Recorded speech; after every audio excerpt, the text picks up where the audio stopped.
What's up guys, Mr. Basie here, and this video is basically going to summarize and deeply analyze the Hunt the Truth audio recordings with various visual and audio examples from the audio recordings themselves. So if you're not familiar with this, the Hunt the Truth audio series is a 4-part, so far it's only 4 parts, episodic series. So I'm going to begin this with episode 1 and end it with the latest episode, episode 4. If you want to hear about just episode 4, you can click the annotation right now.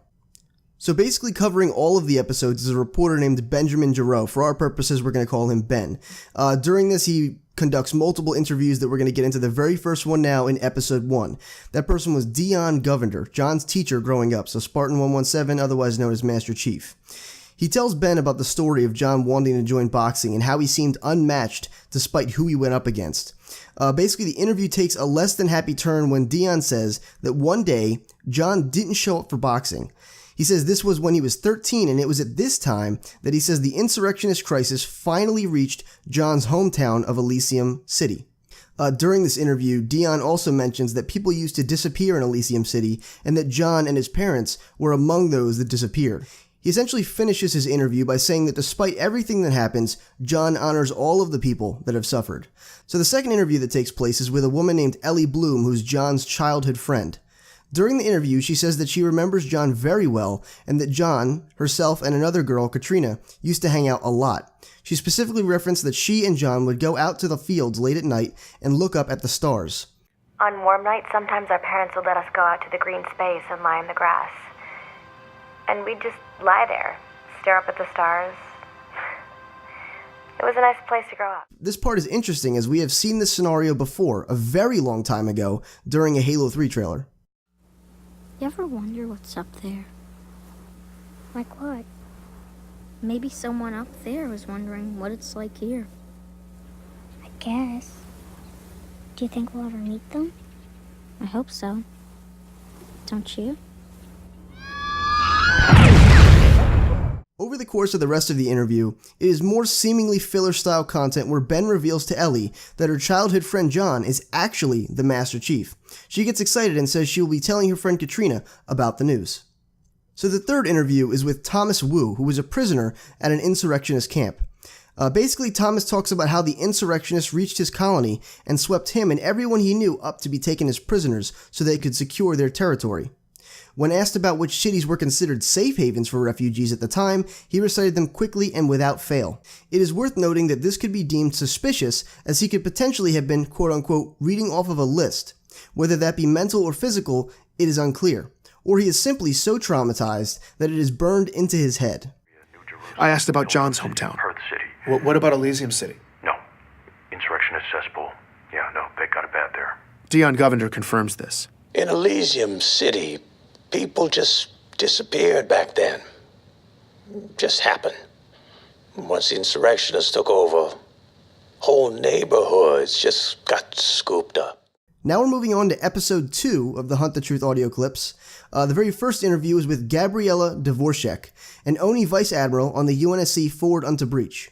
It's important to note right off the bat that Ben secures an interview with the Admiral due to his boss, Michael Sullivan, otherwise known as Sully in the interviews. However, the interesting thing is that he is treated with exceedingly high levels of respect and is given the luxury treatment. This is slightly suspicious considering, as Ben puts it, that civilians are rarely let on board an active duty warship.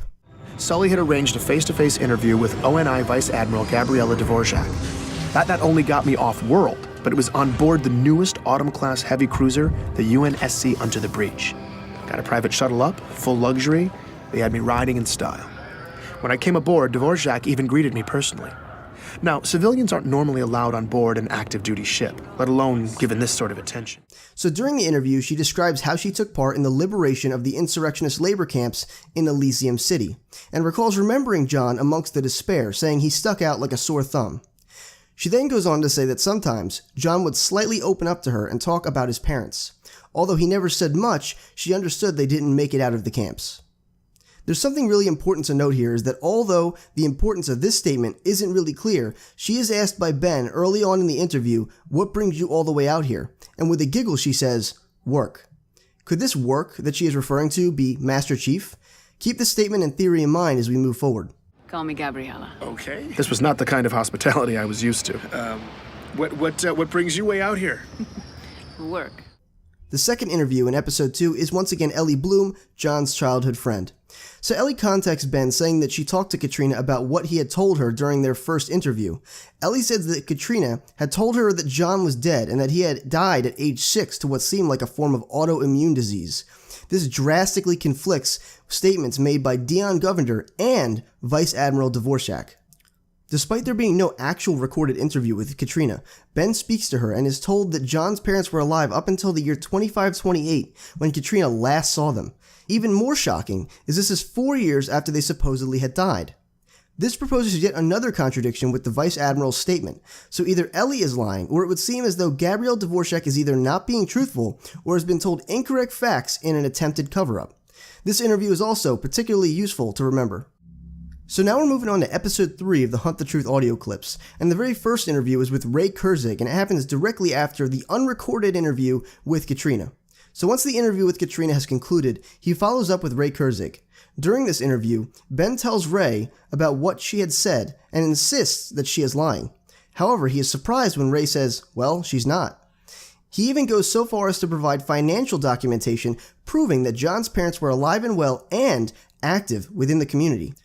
Among those documents, Ben has shown financial documentation that proves that they had been seeing an autoimmune specialist in 2517.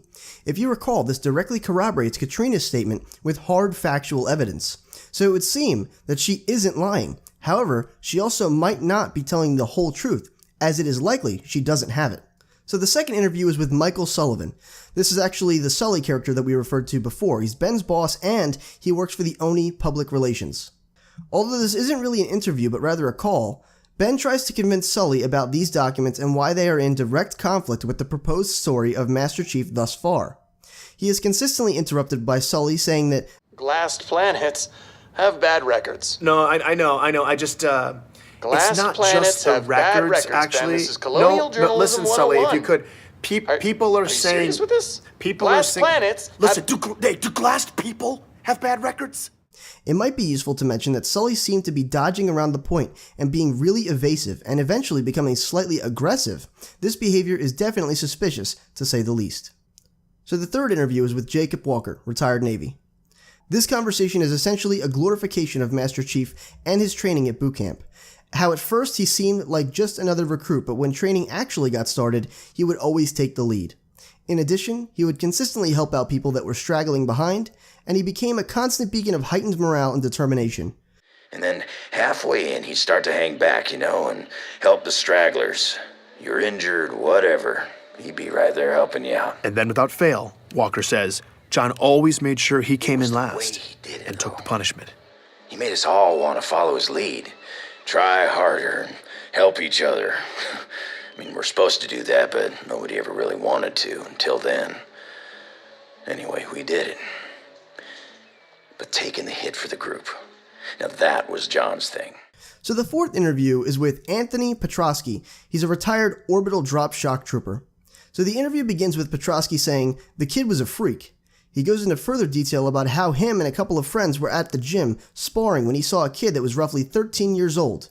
Something that conflicts with the known story, as John reportedly got out of boot camp around age 17.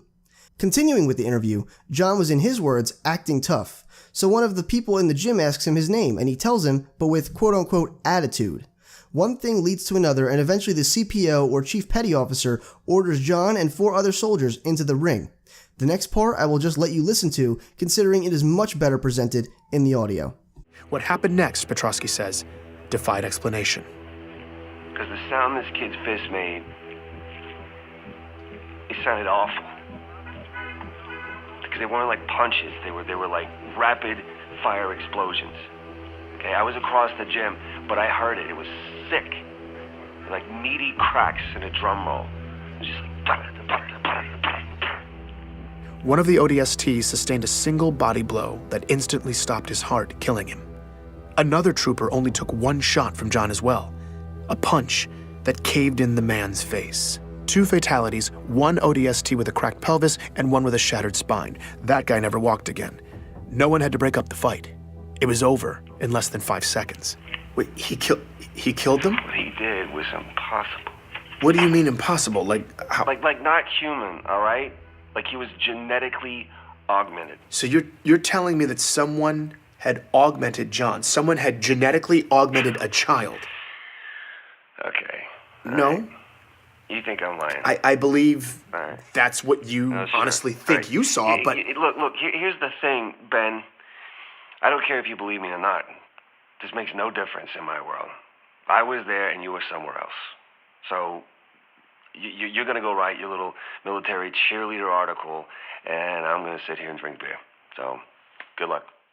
It is important to note two things here. The first being that this claim of genetic augmentation being done to kids is something that we know of and is confirmed. We already understand that this is how Master Chief and probably countless other Spartans came to be physically superior. This could possibly further corroborate Katrina and Ray based on one of two working theories, as autoimmune-related things were reportedly happening to John. I will talk about these two theories at the end of the video. Second is how credible this source really is. Petrosky states that he doesn't care if Ben believes him, and because of this, it makes him fairly credible. He has nothing to gain by lying to Ben due to the fact that he made that statement about John's age. Petrosky probably has more to lose than to gain, as he unintentionally partially discredited high-ranking and respectable sources. So the fifth interview is yet again with Ellie Bloom, John's childhood friend. Ellie calls Ben with two major contradictions to Dion Govinder's statements.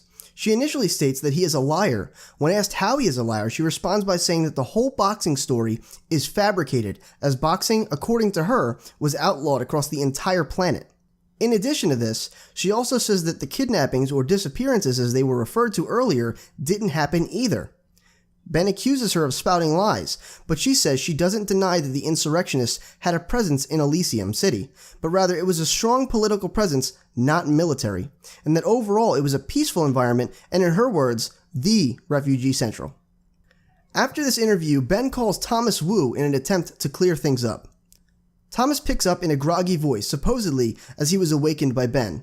Ben asks him once again if he is absolutely sure that Elysium City was really forcefully overtaken by insurrectionists. Without the same confidence as before, he basically says yes, that's as best as I can remember. Not overly convinced, Ben decides to try and trick him and tells Thomas that every single city that he named, he did so without hesitation. That is, until he got to Elysium City.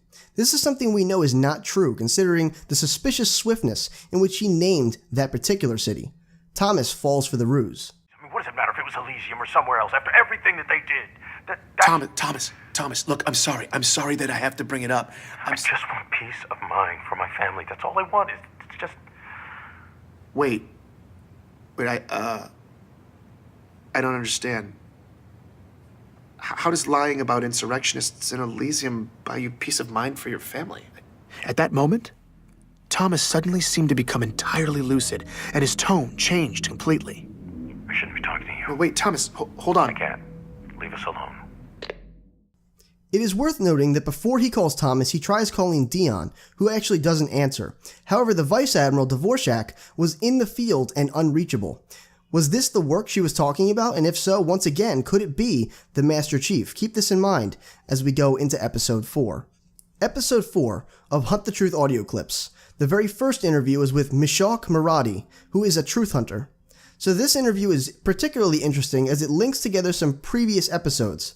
The discussion basically begins with Mishak giving Ben an analysis of the current military status.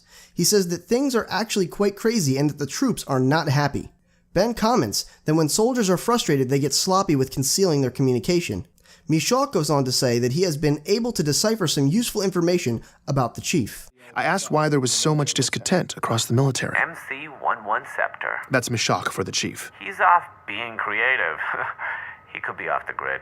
Fleetcom's trying to smokescreen like they're on top of his position, but they're not. So the trombones are playing the brown note on that one, and the grunts are a-grumbling. The military is one pissed-off polygon right now. Later on, he begins to tell something of arguably even greater interest, that something strange is going on in deep space. There's something else afoot, Benjamin, out here in deep space. I'd hoped these events would turn out to be random, but now it could be bad. Mishak was a lot of things, but never vague. I asked him what sort of bad he was talking about. Electromagnetic fluctuations, slip spacious disruption, epidemic data corruption, all of it. I mean, you know, what's happening? It's quiet, it's slight, but it's affecting everything. Ripples on a gigantic scale. I'm talking whole star systems. It's just, I don't want to say I'm frightened. You know what I mean? This could potentially hint at the storyline of Halo 5 Guardians, as well as where the Vice Admiral could potentially be. With all the importance surrounding Master Chief, there might be massive forces on both the Covenant, UNSC, and possibly even new or otherwise undetermined alliances out there converging on Master Chief. For now, it's a waiting game. Finally, we arrive at some possible working theories regarding the confusion surrounding John dying at age 6 or continuing to live his life and eventually become the Master Chief. So the first theory is that John was swapped out at a young age with a very close look-alike, or maybe even a clone. If it was a clone, and if it was imperfect, this would explain why and how he suddenly got sick with autoimmune disease, as the DNA structure wasn't 100% replicated. This could have been on purpose or on accident. It is possible that whoever did the cloning would have wanted John to live and leave no evidence that the original had been taken. Alternatively, his death could be on purpose as to divert any attention away from John being someone of great importance to the military and eventually becoming a specialist in the field known as the Master Chief. If his death was on purpose, then this would also explain people like the Vice Admiral and Dion Governor being used as a factual base to corroborate the cover-up. It is likely that either Dion Governor is being leveraged or paid off to maintain the fictitious story, and that the Vice Admiral is in on the whole thing and is simply lying. So theory number 2. In this version, everyone connected to John, as well as his past, are in on the cover-up. Such characters would include the Vice Admiral, Dion Governor, as well as both of John's parents. The really solid part of this theory is that it would explain the genetic alterations done to John. His sickness could have been an elaborate cover for genetic enhancements, and his alleged death could have been all part of the ruse. Alright guys, well I really hope that you enjoyed. I had so much fun putting all these pieces together.